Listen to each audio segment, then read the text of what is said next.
가장 좋은 길이라고 하는 제목으로 우리 하나님의 말씀을 증거하겠습니다. 오늘은 제가 사랑 이야기 좀 하려고 합니다. 지난주에 우리가 로마서 8장 말씀을 제가 전했는데요. 로마서 8장은 로마서에서도 가장 귀한 장이다, 그렇게 말씀을 드렸습니다. 예수 믿고 구원받은 우리들이 성령 안에서 살아가는 삶이 무엇인가, 그것에 대한 중요한 장이었습니다. 그 중에 이제 그 핵심 말씀을 굳이 다시 한번 말씀드리자면, 우리는 성령이 인도하시는 삶, 성령님께서 요구하시는 삶을 결코 우리의 의지를 가지고 할 수 없습니다. 그것을 빨리 인식하는 게 좋습니다. 오히려 우리의 연약함, 할 수 없음을 빨리 인정하고 그리스도께서 우리를 구원해 주셨다라고 하는 그 은혜 가운데 사로잡혀 있을 때에 성령께서 인도하시는 삶으로 우리의 삶을 내어드릴 수 있습니다. 로마서는 기독교의 중요한 교리, 이신칭의 교리, 또 하나님께서 주권하신다라고 하는 것과 성령 안에서의 삶에 대한 여러 가지 중요한 기독교의 교리를 말씀했던 서신이라면, 오늘 우리가 읽었던 이 고린도전서는 교리적인 서신이다라기보다는 실제로 교회에서 일어나고 있는 여러 가지 일들에 대해서 우리는 어떻게 살아가야 되는 것인가, 기독교인으로, 예수 믿는 사람으로, 신앙을 가진 사람으로 살아간다는 것이 지금 이 시대에 어떠한 모습으로 우리가 반응해야 되는가라고 하는 그런 모든 이야기들을 말씀해주고 있는 실제적인 서신이다, 이렇게 말씀드릴 수 있습니다. 고린도 교회는 바울이 2차 전도 여행을 하던 중에 고린도에 이제 도착을 하게 돼서 하나님의 말씀을 증거하게 되고, 사도행전 18장의 기록을 보니까 여기서 약 1년 6개월을 유했다. 1년 6개월을, 1년 반 동안 이 고린도에 머물게 됩니다. 그러면서 성도들에게 예수님이 누구신지, 구원의 의미가 무엇인지, 또 구원받은 자의 삶이 어떤 것인지를 잘 양육하고 교육했겠죠. 그래서 리더십들을 세우고 난 다음에 바울은 이제 떠나게 됩니다. 그리고 에베소로 건너가게 되죠. 조금 후에, 시간이 이제 흐르고 난 이후에 고린도 교회의 여러 가지 문제들에 대해서 사람을 통해서 듣게 됩니다. 그래서 이 고린도전서는 어떤 식으로 기록이 됐냐면은, 이 문제는 어떻게 합니까? 이 문제는 어떻게 합니까? 이런 여러 가지 일련의 질문들에 대해서, 사람을 통해서, 편지를 통해서 들려왔던 문제들에 대해서 바울이 Q&A 이렇게 하기를 바란다. 이 문제에 대해서는 하나님은 이것을 원하신다. 여러 가지로 이렇게 말씀해 주신 그런 서신입니다. 오늘 우리 개인적인 삶뿐만 아니라 우리의 교회 생활에서 정말 필요한 것이 뭐냐 하면, 삶 가운데 신앙적인 진지한 고민을 하나님 앞에 올려드리고 말씀으로 그 응답을 받는 것이죠. 이 처절한 이 세상 가운데서 살아가는 우리의 삶을 비춰보면서 고민하고 씨름하는 모습들이 우리는 있어야 된다는 것입니다. 고린도전서는 바로 그 교회의 처절한 고민 중에 기록된 바울의 귀한 서신이고, 그것은 오늘날 우리들에게 주시는 생명의 말씀입니다. 따라서 어떠한 현장에 우리가 있든지 간에 하나님의 말씀이 무엇인지를 늘 알려고 하는 모습이 우리들 가운데 있어야 될 줄로 믿습니다. 고린도전서 전체에 있었던 큰 주제들을 한번 나열해 보겠습니다. 고린도 교회는 바울을 통해서, 바울의 동력자들을 통해서 귀한 역사가 일어났지만, 뭐가 시작이 됐냐면 이 파들이 시작됐습니다. 바울을 따르는 파, 또 베드로를 따르는 파, 또 어떤 사람은 우리는 바울도 아니고 베드로도 아니고 우리는 그리스도를 따른다. 또 거기에 아볼로라고 하는 아주 잘 가르치는 그 성경 교사가 있었단 말이죠. 우리는 아볼로파다. 이렇게 교회 안에서 분파들이 막 일어나기 시작했습니다. 그 부분에 대해서 바울은 하나님의 백성은, 하나님의 몸된 교회는 근본적으로 하나 된 건 아니냐, 그러면서 우리 안에 계신 성령도 하나고 하나님도 하나이시니까 우리가 그런 누구파다 이런 게 도대체 무슨 의미가 있느냐, 그러면서 그 부분에 대해서 권면의 말씀을 줬던 내용이 있고요. 또 결혼과 관련해서 어떻게 해야 되느냐, 불신자하고 결혼해도 됩니까 안 됩니까, 뭐 이런 고민들이 있었을 거 아니에요. 그 부분에 대한 권면의 말씀이 있습니다. 성경을 자세히 읽어보면은 바울은 자신의 생각과 하나님께서 분명하게 말씀하신 것을 구분해서 이야기하고 있는 것을 보게 됩니다. 우리도 권면의 말씀을 할 때에 이것이 하나님의 말씀에 기초한 말씀인지 아니면 나의 뜻을 이 하나님의 그 기독교적인 용어를 써가지고 논리를 펴고 있는 것인지를 늘 구분해야 된다는 것이죠.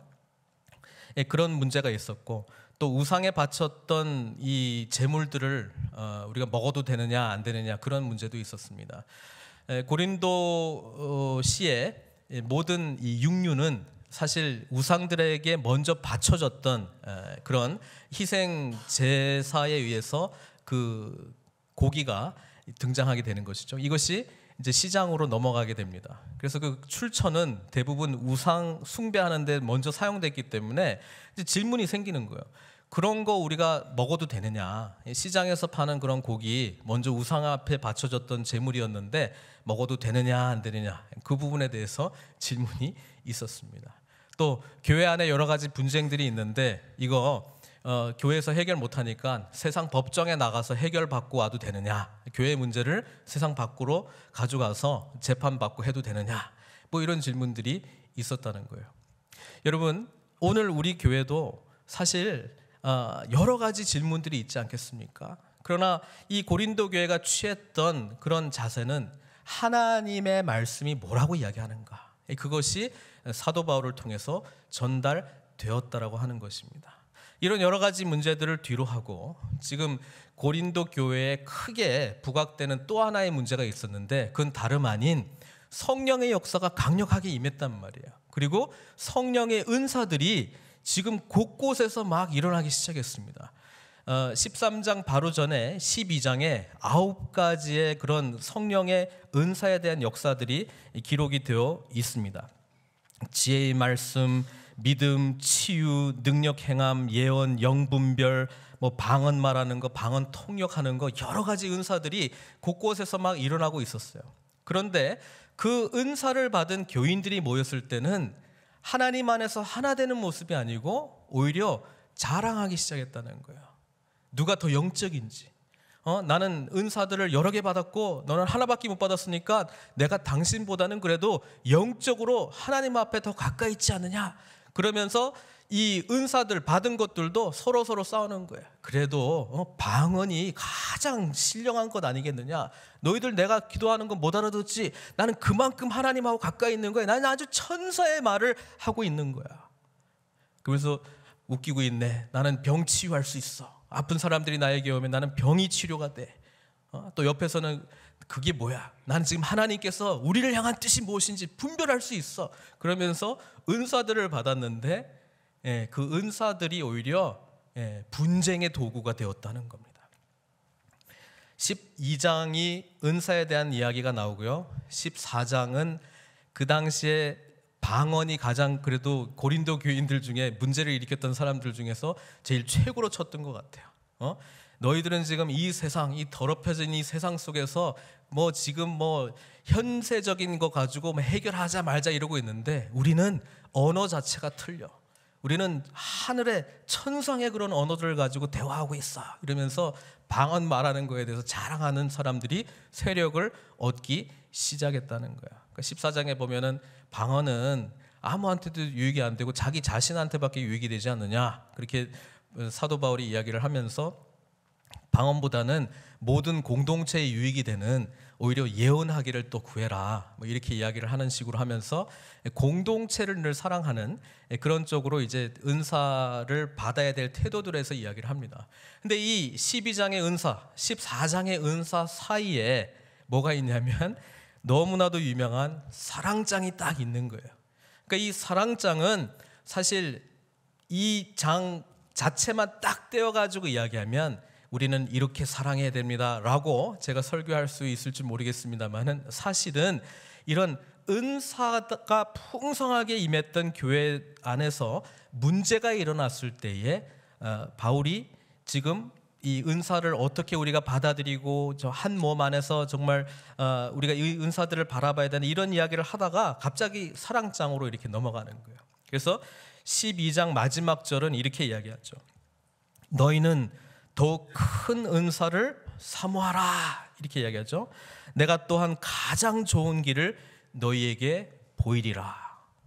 지금도 학자들은 사랑이 은사인지 아닌지, 그렇죠? 지금 더욱 큰 은사를 사모하라 그래놓고 지금 사랑장으로 넘어간단 말이에요. 그런데 이거는 그냥 앞에 부분, 너희는 더 큰 은사를 사모하라 끝. 그리고 난 다음에 내가 너에게 가장 좋은 길을 보여주겠다라고 하면서 다른 주제를 말하는 건지, 아니면 사랑이 가장 큰 은사니까 그 방언 말고 뭐 치유하는 거 말고 지혜의 말씀 말고 영분별하는 거 말고 가장 큰 은사인 사랑을 구하라 그 말씀을 하는 건지, 뭐 여전히 지금 학자들은 논쟁을 하고 있습니다만은, 저는 이 말씀 안에서 사랑이 은사도 되고, 또 우리 갈라디아서 말씀에 의하면 사랑은 뭡니까? 성령의 열매잖아요. 그렇죠? 기억나시죠? 우리 갈라디아서 5장 22절 23절에는 이렇게 기록이 되어 있습니다. 오직 성령의 열매는, 그러면서 제일 먼저 등장하는 게 뭡니까? 사랑이라고 하는 거예요. 그래서 은사하고 열매하고 좀 구분을 했으면 좋겠습니다. 여러분, 은사라고 하는 단어는요, 카리스마라고 하는 단어에서 왔어요. 은사 받은 사람은 카리스마가 있는 사람이에요. 우리 옆에 있는 사람 한번 쳐다보세요. 당신은 카리스마가 있네요. 우리 카리스마가 있는 사람들이에요. 그 카리스마의 그 루트 월드가 카리스라고 하는 단어인데요. 카리스는 은혜입니다. 은혜. 그러니까 무슨 이야기냐면, 이 하나님의 신령한 은사들은 하나님의 전적인 은혜로 주어진 것이다. 그러니까 우리의 노력으로 받은 것이 결코 아니다 이 말이에요. 그런 점에서 우리가 늘 이야기하는 기독교 사랑은 사실 우리 안에 없어요. 이 기독교 사랑은 우리 안에 없습니다. 그거를 빨리 깨닫는 게 좋습니다. 세상 사람들이 말하는 사랑과 우리 기독교인이 행할 수 있는 사랑하고는 근본적으로 본질적으로 틀려요. 헬라어에도 보면 사랑에 대한 단어들이 여러 개가 있잖아요. 남녀 간의 사랑을 말하는 에로스, 친구 간의 사랑을 말하는 필레오, 그 다음에 가정의 사랑, 아니면 충성과 관련된 그런 사랑을 나타내는 스테르고라고 하는 단어, 그 다음에 아가페라고 하는 별도의 단어가 있습니다. 사실 이 아가페가 기독교인들이 사용하기 전까지는요, 이 아가페라고 하는 단어를 하나님의 사랑으로 사용하기 전까지는 별로 알려진 단어가 아니래요. 그렇게 많이 쓰여졌던 단어가 아니래요. 왜냐하면 자기를 희생하는 그런 사랑은 그렇게 중요한 가치로 여겨지지 않았다는 거예요. 겸손이라고 하는 거는 그때 당시 로마 시대에는 아주 이렇게 존중되던 가치가 아니에요. 저도 요즘 우리 그 딸이 학교를 가면서 이제 미국 교육을 이제 받다 보니까 가끔 얘가 어떤 가치를 학교에서 배우는가 가끔 이렇게 부딪힐 때가 있어요. 최근의 일을 이야기하면 또 절대로 이야기하시면 안 됩니다. 최근의 일을 말씀드리면은 여기는 free country, 여기는 free country니까 I have my freedom to express my own opinion. 저한테 또박또박 이야기하더라고요. 여기는 자유가 있는 나라니까 자기 의견을 이렇게 당당하게 말할 수 있는 나라다, 이렇게 이야기를 했어요. 제가 이 작은 눈으로 우리 딸아이의 눈을 쳐다보면서 No, 여기는 free country인지 모르겠지만 너는 내 말에 순종하는 그런 마음의 자세를 가져야 된다, 그렇게 이야기하니까 안 받아들이는 것 같아요. 제가 보기엔. 무슨 이야기냐면, 지금 학교에서 가르치고 있는 교육은 한 개인이 스스로가 아주 인격적으로 자라날 수 있도록 교육하고 있는 거 아니에요?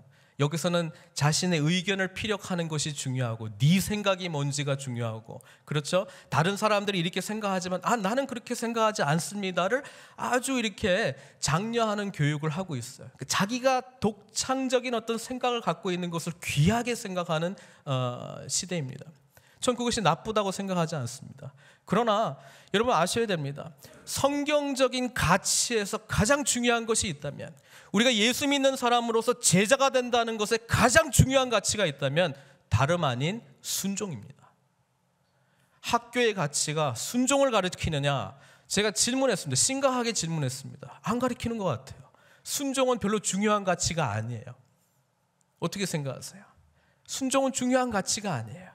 누구 말에 무조건적으로 순종한다, 어떤 권위에 순종한다라고 하는 가치는 아예 그냥 중요한 가치 개념 자체에 없습니다.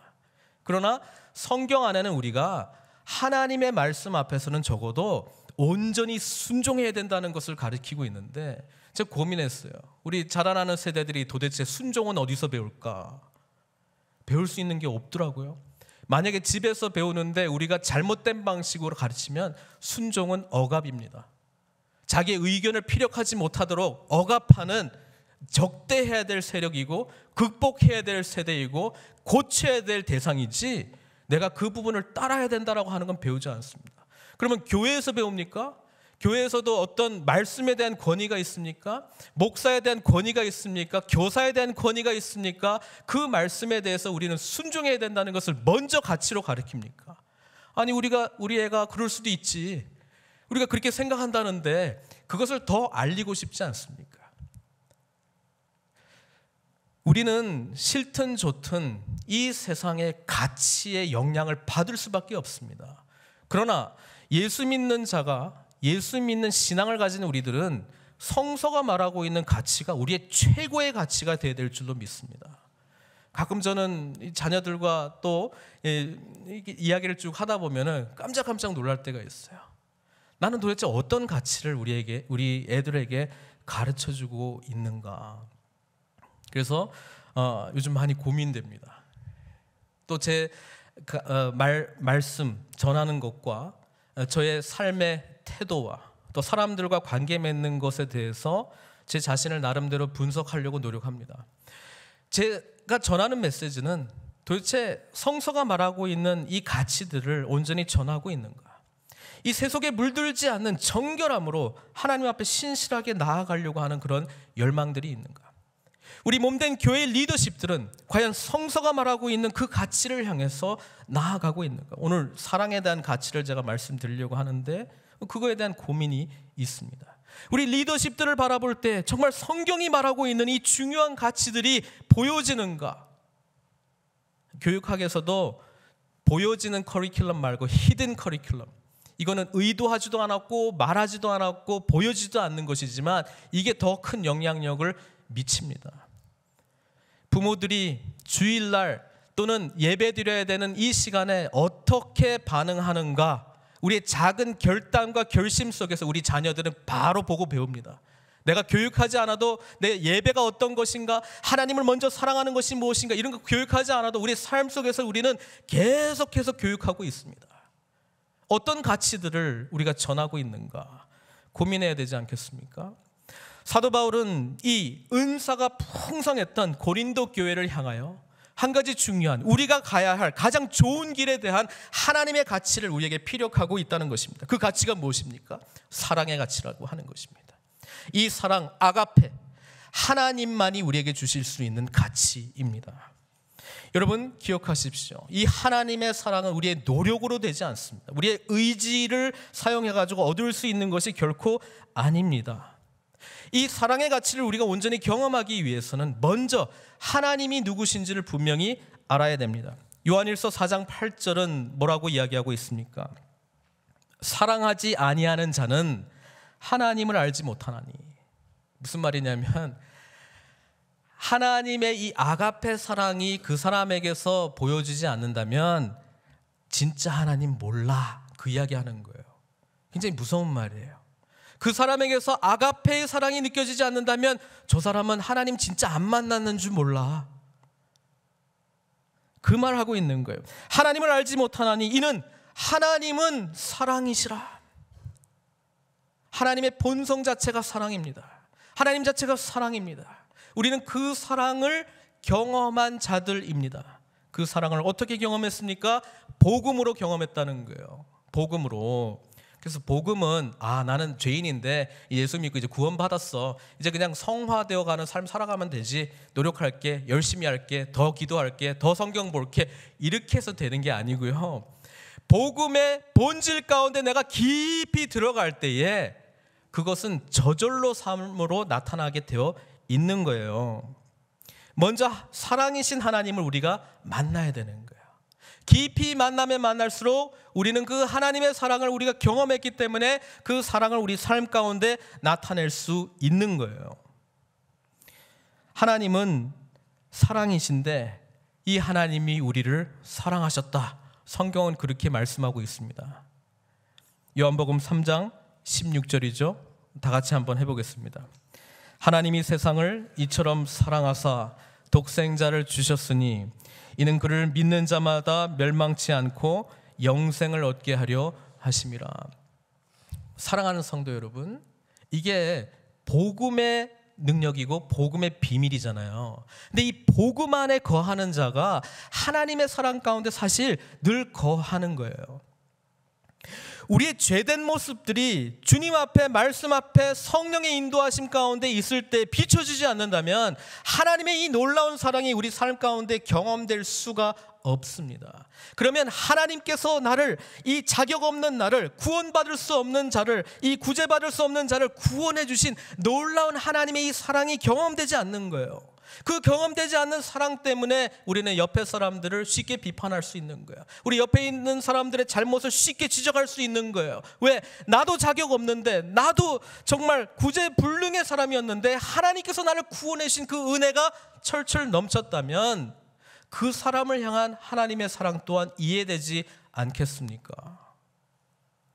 죄된 내가 십자가의 구속의 은혜로 말미암아 구원받았다라고 하는 이 사실이 나의 전 삶을 지각 변동시킬 만한 큰 회개 사건으로 경험되지 않기 때문에 하나님의 이 사랑은 피상적인 단어이고 인간적인 이해의 사랑이지 아가페의 사랑은 결코 아닙니다. 사랑이신 하나님을 구원의 복음 속에서 만날 때에 이 사랑을 우리가 받을 때에 사랑의 반응을 보여줄 수 있다는 것입니다. 사랑하는 성도 여러분, 우리 요한일서 4장 10절은 이렇게 또 기록하고 있습니다. 사랑은 여기 있으니 우리가 하나님을 사랑한 것이 아니요, 사랑할 수도 없지만요, 사랑한 것이 아니요, 하나님이 우리를 사랑하사 우리 죄를 속하기 위하여 화목제물로 그 아들을 보내셨음이라 라고 하는 이 진리의 말씀이 우리의 삶을 정의 내려야 한다는 것입니다. 이것이 날마다 경험되고 인식되는 사람이 첫사랑의 감격 속에서 하나님의 은혜에 온전히 반응할 수 있습니다. 사랑이신 하나님이 우리를 사랑하시고 이 구속의 사랑을 경험한 자가 이제 하나님의 사랑을 실천할 수 있다는 말입니다. 하나님의 이 놀라운 사랑을 경험했던 우리들에게 뭐라 명령하고 있습니까? 요한복음 14장 34절은 주님의 말씀입니다만은 이렇게 이야기합니다. 새 계명을 너희에게 주노니 어떻게 하라고요? 서로 사랑하라. 내가 너희를 사랑한 것 같이 너희도 서로 사랑하라. 하나님께서 고린도 교회를 축복하시기 위해서 많은 은사들을 허락해 주셨습니다. 그러나 그들의 마음의 본심 가운데는 하나님의 이 구원의 사랑이 씨가 내려서, 뿌리가 내려서 자라나는 그런 열매 맺는 모습까지 이루지는 못했던 거야. 그러니까 은사는 넘쳐나는데 사랑의 마음이 없으니까 부딪힐 수밖에 없는 거예요. 부딪힐 수밖에 없는 거예요. 여러분, 기독교 신앙에 어떤 고올이 있다면, 우리는 하나님을 닮아가는 것이 기독교 교육의 목표 아닙니까? 그런데 그 하나님이 사랑이세요. 그러면 그 사랑의 모습들이 우리 삶 가운데 나타나야 되지 않겠습니까? 말씀을 준비하면서 고민했습니다. 저는 하나님의 진리의 말씀을 전하는 목회자입니다. 여러분들 만날 때에 제가 여러분들에게 남기는 기억의 흔적, 느낌의 흔적들은 무엇일까 생각해 봅니다. 만약에 사랑이라는 단어가 떠오르지 않는다면 저는 뭔가 일을 잘못하고 있는 거예요. 뭔가 지금 방향과 자세가 틀린 거예요. 우리 장로님들이, 우리 안수 집사님들이, 우리 권사님들이, 교회 리더십들이 우리 성도들과 만나 헤어질 때 그들의 마음 가운데, 인상 가운데 품고 있었던 개념들이 사랑의 사람이다라고 하는 것이 남지 않는다면 우리 뭔가 지금 잘못하고 있는 거예요. 가장 좋은 길이 사랑이다. 백날 떠들면 뭐합니까? 우리 13장의 내용이 아름다움은 뭐합니까? 우리 삶 가운데 나타나는 모습은 13장의 내용을 전혀 보여주지 못하고 가리고 있다면 우리는 하나님의 이 사랑의 은혜에 온전히 나아가고 있지 못하다는 거예요.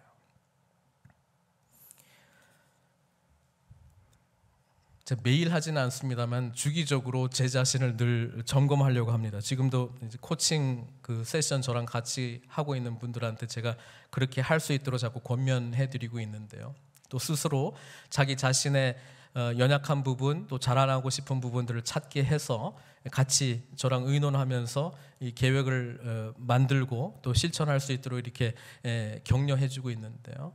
저도 제 자신을 바라볼 수 있는 어떤 기준점들이 있습니다. 그 중에 하나는 성령의 열매들입니다. 성령의 열매인 사랑, 이 사랑이 나에게 나타나고 있는가? 특히 주일날 집에 돌아가서 많이 지쳐 있습니다. 그때 만났던 분들을 생각해 봅니다. 나누었던 대화들을 생각해 봅니다. 한 주 동안의 전화 통화를 통해서 또는 SNS를 통해서 만났던 사람들을 생각해 봅니다. 그들이 나를 기억할 때 사랑이라고 하는 단어가 남아 있을까? 제가 어떤 일을 마무리하고 정리하고 떠나게 될 때에 사랑이라고 하는 단어가 남아 있을까?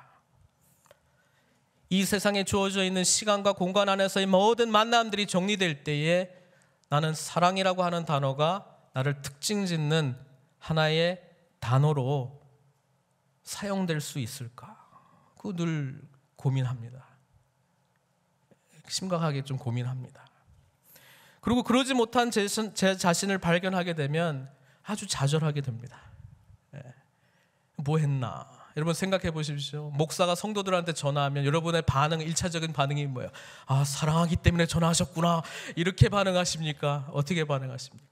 성도가 목사에게 전화할 때 저는 어떤 반응을 할 것 같습니까? 아, 이 집사님께서, 이 장로님께서 나를 사랑하시기 때문에 전화를 하셨구나. 너무나 빨리 달려가서 받아야지. 이렇게 할까요? 아, 받아야 될까 말아야 될까 이렇게 고민하면서 지금 받는 시간이 좋은 시간인가, 이 대화가 또 길어지는 건 아닌가, 나의 즐거움을 이제 끝내는 시간이 되온 건가, 어떻게 고민하지 않겠습니까? 사도 바울은 우리가 주 안에서의 진정한 교제는 사랑으로 정이 내려져야 한다, 이렇게 말씀하고 있는 거예요. 가끔 그런 만남들이 있습니다. 만나고 헤어질 때에 따뜻함이 느껴집니다. 만나고 헤어질 때에 위로와 격려가 느껴집니다. 만나고 헤어질 때에 그분을 통해서 나에게 주신 하나님의 말씀이 기억이 납니다. 그분과 만남이 헤어졌을 때에 다시 만나서 더 깊이 교제하며 하나님을 알아가고 싶은 열망들이 생겨납니다. 여러분, 이 부분들이 우리 교회 가운데 있어야 되지 않겠습니까? 목장 모임 끝나고 돌아갈 때 사랑의 아쉬움을 뒤로 한 채 한 주 동안 위로받고 격려받음으로 말미암아 다음 만남을 소망하며 떠나야 되는 우리 모습이 되어야 되지 않겠습니까? 문제는 우리 안에 이 능력이 없다는 것을 늘 깨닫고 있어야 되는 거예요. 사랑은 오래 참고, 사랑은 온유하며, 시기하지 아니하며, 사랑은 자랑하지 않으면 이 모든 것들은 우리가 노력해서 할 수 있는 게 아니에요. 저는 이 본문의 말씀을 묵상하면서 재미있는 사실을 하나 새롭게 깨닫게 되었습니다. 가장 문제 많은 교회에서 가장 아름다운 사랑장이 나왔다는 거예요. 가장 문제 많은 우리 공동체 가운데에 가장 아름다운 사랑이 만들어질 수 있다는 사실을 여러분 알고 계십니까? 가장 절망적인 순간 가운데서 가장 갈등의 핵심 가운데 있는 그 한복판에서 예수 그리스도의 사랑이 우리를 변화시킨다면 그것은 가장 거룩한 곳으로, 가장 사랑이 넘쳐나는 곳으로 변화될 수 있다는 사실을 알고 계십니까? 그 주체는 하나님이시라는 거예요. 그래서 우리가 예수 믿는 자로 살아가고 있다면 우리는 갈등이 있는 곳을 피하지 마시고 그 한복판으로 그리스도의 복음의 은혜를 붙들고 묵묵히 걸어 들어가시길 바랍니다. 오히려 그 상황이 우리를 더 오래 참게 하고요, 그런 갈등의 관계들이 우리를 온유하게 만들고요, 우리의 조금이라도 부딪히면 막 화가 나는 내 자신을 계속적으로 발견하면서 저는 절망할 수밖에 없습니다. 주님 도와주십시오. 성령의 은혜로 저를 변화시켜 주십시오. 그 상황들을 자꾸 극복해 나가는 성령님의 도우심을 경험하면서 성내지 아니하고 자랑하지 아니하고 교만하지 아니하고 무례히 행하지 않는 그런 사랑의 이 15가지의 정의들을 우리가 경험하지 않겠습니까? 세상 방법은 너가 해결할 수 없는 문제는 떠나라 이야기합니다. 기독교의 방법은 네가 해결할 수 없는 그곳에 거하라, 그리고 하나님께서 역사하시도록 하라, 이렇게 말씀하고 있습니다. 그것이 믿음이고 그것이 능력이고 그것이 우리를 변화시키는 하나님의 놀라운 축복이 될 줄 믿습니다. 사랑하는 성도 여러분, 싫든 좋든 우리는 구원의 복음의 능력 가운데 한 배를 탔습니다. 이 안에 껄끄러운 관계들도 있지 않겠습니까? 이 안에 어렵고 힘든 관계들도 있지 않겠습니까? 함께 주님을 위해서 한데 억울한 일도 있지 않겠습니까? 그러나 그것은 우리가 완전하신 하나님의 사랑을 온전히 배울 수 있는 교육의 훈련장이 됐다는 사실을 믿음으로 고백하시고 하나님께서 우리를 향해서 완성시켜 가시는 그 사랑의 은혜에 함께 동참하며 나아가시는 저와 여러분들 되시기를 주님의 이름으로 축원드립니다.